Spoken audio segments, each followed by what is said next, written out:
Aš tylėjau ilgai, kai tu slėpei mūsų meilę nuo visų. Slėpei nuo savo šeimos, nuo draugų, lyg būčiau tavo gėda, lyg būčiau klaida, lyg būčiau šešėlis tavo gyvenime. Aš laukiau, tikėjausi, kad kada nors pakelsi galvą aukščiau, kad pasakysi visiems, tai mano žmogus. Bet vietoj to mane slėpei už uždarų durų, už tylos ir pasiteisinimų sienų. Man atsibodo būti nematomam, atsibodo būti tik šešėliu tavo pasaulyje, kai tu švietei kitiems, o mane palikai tamsoje. Todėl šiandien pasirenku savo kelią.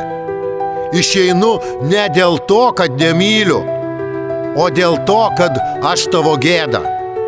Aš nebenoriu būti paslėptas, nebenoriu būti tavo gėdos paslaptis. Aš noriu būti kažkam šviesa, ne šešėlis. Ir jei kada nors suprasi, o tu būtinai suprasi, prisimink, meilė nežydi ten, kur ją slepia. Ji žydi tik šviesoje. Real Dreams.